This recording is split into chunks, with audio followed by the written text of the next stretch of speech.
4 نبوی میں جب پہلی بار اسلامی دعوت منظر پر آئی تو مشرکین نے اسے دبانے کے لیے وہ کارروائی انجام دی جن کا ذکر اوپر گزر چکا ہے۔ اچھا، آپ 4 نبوی کو سے یہ بھی ہے نا کہ 4 نبوی کلّہ تبلیغ کی ابتدا بھی ہوئی تھی، یہ بات ذہن میں رکھ لیا کریں، ٹھیک ہے۔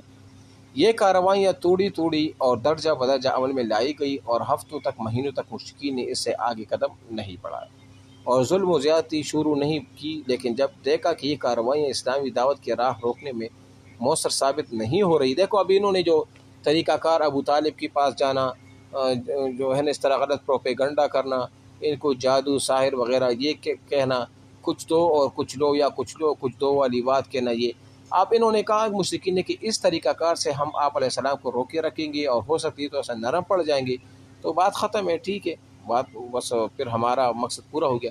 لیکن آپ علیہ السلام کو اللہ کی طرف سے جو حکم تھا نا وہ برابر اس پر عمل کرتے رہے۔ تو پھر کیا ہوا، نے کہا کہ اب یہ طریقہ جو ہے نا یہ تو بھئی ہم کامیاب نہیں ہو رہے، اب ہم کریں گے کیا؟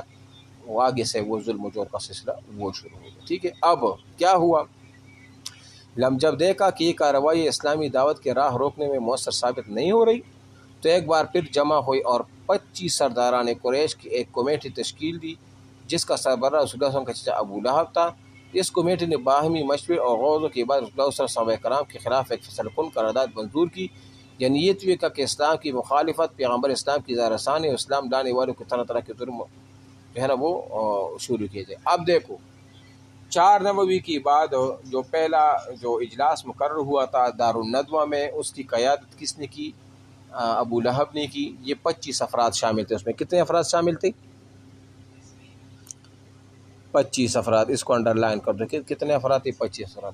اچھا، میں نے ابو لہب کا نام بتایا، ابو لہب کا اصل نام 25 افراد تھے، 25 کتنے؟ 25 افراد تھے، ٹھیک۔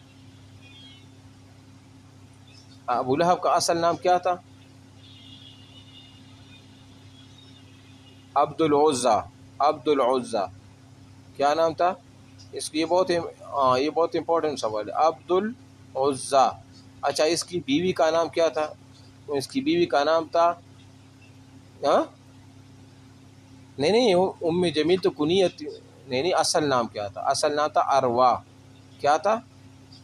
اروا، اروا اصل نام تھا، اور ام جمیل تو اس کی کنیت تھی نا، ام جمیل اس لیے اس کو کہا جاتا، ٹھیک ہے۔ اصل نام کیا تھا؟ وہ اروا تھا، ٹھیک ہے، جس کو اور اس کا ایک یہ بھی تھا حمالۃ الحطب، جو کا اسی سے یہی مراد ہے، ٹھیک ہے نا۔ اچھا جی، یہ جو ابو لہب تھا نا، اس کے متعلق ایک اور سوال، یہ تو نیچے آئیں گی بھی لیکن میں آپ کو یہاں سے اور بھی بتا دوں، یہ جو ابو لہب تھا نا جنگ بدر میں یہ واحد شخصیت تھی جو جنگ بدر میں شریک نہیں ہوئے تھے سرداروں میں سے، پتہ ہے آپ کو، اور اس یہ شریک نہیں ہوا تھا مشرکین کی طرف، ہاں نا، یہ خود نہیں گیا تھا اور اپنا ایک قرض دار تھا، اس قرض دار کو جو قرض دار تھا نا عاص بن حشام، اور وہ قرض دار غالباً حضرت عمر فاروق کی ماموں تھے۔ حضرت عمر فاروق کی کیا تھی؟ ہاں جی، وہ اس کی وہ ماموں تھے، ٹھیک ہے۔ تو یہ واحد وہ تھے جو ادھر جنگ میں شریک نہیں ہوئے تھے۔ اور اس سے متعلق ایک اور بھی اہم MCQs یہ ہے کہ یہ جو ابو لہب تھے نا، یہ جنگ بدر کے 7 دن بعد ہلاک ہوئے تھے۔ کیا ہوئے تھے؟ ہلاک بھی ہو گئے تھے، ٹھیک ہے۔ تو یہ بھی آپ کے ذہن میں یہ ہونے چاہیے، 3-4 MCQs تھے اہم۔ اس کے بدن میں کچھ دانے نکل آئے تھے نا بغل میں، اور اس طرح پوری جسم میں ایسے ایسے دانے نکل آئے تھے کہ کوئی اس کے قریب بھی نہیں جاتا تھا، اور بدبو اتنا کر رہا تھا کہ ان کے جو بچے تھے نا عتبہ عتیبہ وغیرہ، یہ بھی ان کی قریب کہتے نہیں جا رہے تھے۔ تو پھر انہوں نے کوئی حبشی غلام تھے ان کو بلایا، اور ان کی لاش جو ہے نا وہ پھول گئی تھی پوری۔ انہوں نے چند لکڑیاں لے کے ان کو اس طرح گھسیٹ کر ایک گڈھا اس طرح وہ کھودا، اور اس کے اندر اس کو جو ہے نا وہ پھینک دیا، اوپر سے وہ مٹی ڈال دیا، ٹھیک ہے، صحیح ہے نا۔ اچھا جی، یہ ہو گیا۔ اور اس سے متعلق میں نے ایک اور بات آپ کو بتائی تھی، اگر آپ کو یاد ہوگا، کہ وہ جو سویبہ تھی نا، سویبہ رضی اللہ تعالیٰ عنہ، جس نے آپ علیہ السلام کو وہ اس کی باندھی تھی، کس کی باندھی تھی؟ ابو لہب کی باندھی تھی۔ اور جب ابو لہب آپ علیہ السلام جب پیدا ہوئے نا، تو اس پیدائش کی خوشخبری ابو لہب کو اس نے دی تھی، سویبہ نے نا، تو انہوں نے اپنے بھتیجے کی خوشخبری میں ان کو ایسے وکٹری کا نشان بنا دیا نا کہ آپ آزاد ہیں. تو بعد میں تو ان کو پتہ نہیں تھا کہ یہ نبی بنے گا اور یہ ہماری مخالف اس طرح جو آئے گا وغیرہ وغیرہ. ٹھیک ہے بہرحال. اچھا جی، اب ظلم و جور کی وہ ہم پڑھ رہے تھے نا. اچھا، پر کیا ہوا، مشرکین نے یہ قرارداد طے کر کے اسے روبرو عمل لانے کا عزم مصمم کر لیا. مسلمانوں اور خصوصاً کمزور مسلمانوں کے اعتبار سے تو یہ کام بہت آسان تھا، لیکن رسول اللہ صلی اللہ علیہ وسلم کے لحاظ سے بڑی مشکلات تھی. آپ ذاتی طور پر پرشکوہ، باوقار اور منفرد شخصیت کے مالک تھے. دوست دشمن سبھی آپ کی تعظیم کی نظر سے دیکھتے تھے، کیونکہ آپ امانت دار تھے، آپ صادق تھے، آپ امین تھے، آپ ایک الگ شخصیت کے مالک تھے، اور آپ کا اتنا روب اور دبدبا تھا نا. آپ علیہ السلام کے بارے میں کہا جاتا ہے نا کہ حضرت عمر بن العاص رضی اللہ عنہ فرماتے ہیں کہ اگر کوئی مجھ سے پوچھے نا کہ آپ علیہ السلام کی شان کیسی تھی یا آپ علیہ السلام کا حلیہ مجھے بیان کر دینا، تو کہتے ہیں میں نے بہت قریب سے آپ علیہ السلام کو دیکھا ہے، بہت قریب سے دیکھا ہے، اور میں نے آپ علیہ السلام کے ساتھ کافی ٹائم بھی گزارا ہے. لیکن اگر کوئی مجھ سے یہ پوچھے کہ آپ علیہ السلام کا حلیہ مبارک کیسے تھا نا، تو میں نہیں بتا سکوں گا، میں نہیں بتا سکوں گا.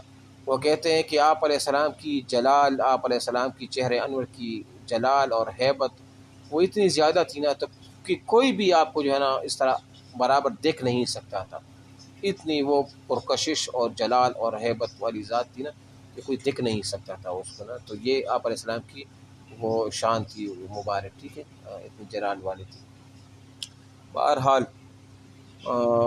دوست دشمن سب آپ کی تعظیم کی نظر سے دیکھتے تھے. آپ جیسی شخصیت، وہ کہتے ہیں نا کہ ایک دفعہ حضرت عمر جب آ گئی تو جب ایمان لے تو سارے ڈر رہے تھے، لیکن جب آ گئی تو آپ علیہ السلام نے جب اس کو دار الندوہ میں وہ داخل ہو دار ارقم میں، تو آپ علیہ السلام نے اس کے دامن سے پکڑ لیا. جب دامن سے پکڑ لیا نا تو اس کا رنگ بالکل متغیر ہو گیا، کیونکہ نبی کی شان تو کچھ اور تھی نا، اس کے مقابل میں تو کسی کا وہ نہیں تھا. اچھا جی، آپ کے خلاف کسی نیچ اور ذلیل حرکت کی جرت کوئی رذیل اور احمد ہی کر سکتا تھا. اس ذاتی عظمت کے علاوہ آپ کو ابو طالب کی حمایت اور حفاظت بھی حاصل تھی، اور ابو طالب مکے کے ان گنے چنے لوگوں میں سے تھے جو اپنی ذاتی اور اجتماعی دونوں حیثیتوں سے اتنے باعظمت تھے کہ کوئی شخص اس کا عہد توڑنے اور اس کے خانوادے پر ہاتھ ڈالنے کی جسارت نہیں کر سکتا تھا. اسی صورتحال نے قریش کو سخت قلق، پریشانی اور کشمکش سے دوچار کر رکھا تھا. مگر سوال یہ تھا کہ جو دعوت ان کی مذہبی پیشوائی اور دنیاوی سربراہی کی جڑ کاٹ دینا چاہتی تھی، آخر اس پر اتنا لمبا صبر کب تک؟ بالآخر مشرکین نے ابو لہب کے سربراہی میں نبی صلی اللہ علیہ وسلم اور مسلمانوں پر ظلم و جور کا آغاز کر دیا. در حقیقت نبی کریم صلی اللہ علیہ وسلم کے مطابق ابو لہب کا موقف روز اول ہی سے، جبکہ ابھی قریش نے اس طرح کی بات سوچی بھی نہ تھی، یہی تھا. اس نے بنو ہاشم کے مجلس میں جو کچھ کہا، پھر کوہ صفا پر جو حرکت کی نا، وہ ہم نے جو تفصیل سے پڑھا تھا، اس کا ذکر پچھلے صفحات میں آ چکا ہے. بعض روایات میں یہ بھی مذکور ہے کہ اس نے کوہ صفا پر نبی کو مارنے کے لیے ایک پتھر بھی اٹھایا تھا.